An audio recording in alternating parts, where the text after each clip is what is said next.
If you're playing ARC Raiders, you definitely know the pain. You load up, you gather some amazing gear, and then, before you can even call your scrappy, Oh, yeah. you're just caught in crossfire, everything's gone. All that work for nothing. Exactly. So our mission for this deep dive is pretty simple. We want to cut through all that noise and give you a real shortcut to finding zero-stress, high-quality loot locations. And we've looked at the data, where players are actually fighting, and it gives us a pretty clear friendliness ranking. Bluegate is overwhelmingly the safest map for just looting. Lugit, okay. Yeah, it just sees way less player-on-player action near the big objectives. And then right after that is Dam Battlegrounds. Okay, that makes a lot of sense. So let's unpack Bluegate. It's friendly, but where are the hidden jackpots? We're looking at two spots in particular, the Ancient Fort and Raiders Refuge. What's so interesting about these is they're basically puzzle locations. You've got to find fuel cells or hit some buttons, and that little bit of work. Well, it seems to scare most other raiders away. That feels a little counterintuitive, doesn't it? If the reward is that high, why isn't everyone flocking there? I think the puzzle itself just acts as a kind of firewall, but the real kicker, the real bonus, is if you've put skill points into the security breach line. Which lets you hack the good stuff. Exactly. Those puzzle spots then automatically guarantee you a gun case. It just, it instantly levels up your entire haul. And sticking with easy puzzles, there's also the unmarked reinforced reception. Oh, yeah, that one's great. It's just 3 power boxes, right? Yeah. Grab the batteries, plug them into a big door, and you're in. It's a ton of loot. But you have to be fast. That's the key. You have to be so fast because that spot can get absolutely flooded with ARC enemies. I'd say running it as a trio is almost a must. So everyone can grab a battery at the same time. Yep. Minimizes your exposure, maximizes your take. All right, let's shift gears. Second friendliest map.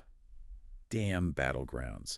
This one feels more about quick stops for, guaranteed useful gear. For sure, and Formikai Outpost is a perfect example. Right, but only if you spawn nearby. Oh, absolutely. It's not worth a long hike. But the loot there it's surprisingly volatile, in a good way.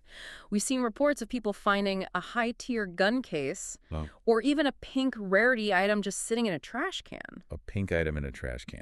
That says it all right there. It's wild, but consistent. Okay, and for high-value crafting material, I'm talking the stuff you need for workbench upgrades, you got to hit Ruby Residence. 100%. It's a residential area, 3 buildings, so it's packed with, toasters, trinkets, all those gadgets. And the crucial thing is you almost never run into another soul there.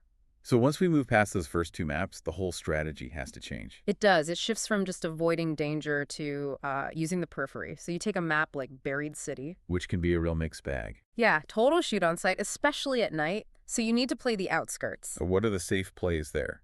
2 spots. First, Murano Station. It's completely on the edge of the map, guarded by just one breachable door.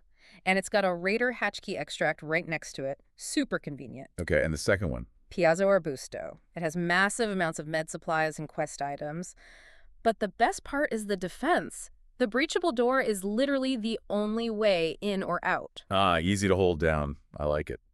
So that brings us to Spaceport, which is known for being a very combat-driven map. How do you find any safety there? You have to do the opposite of what everyone else is doing. You target rocket assembly. But that's a yellow zone, isn't it? Moderate danger. It is, but here's the trick. It's completely surrounded by high-intensity red-hot zones.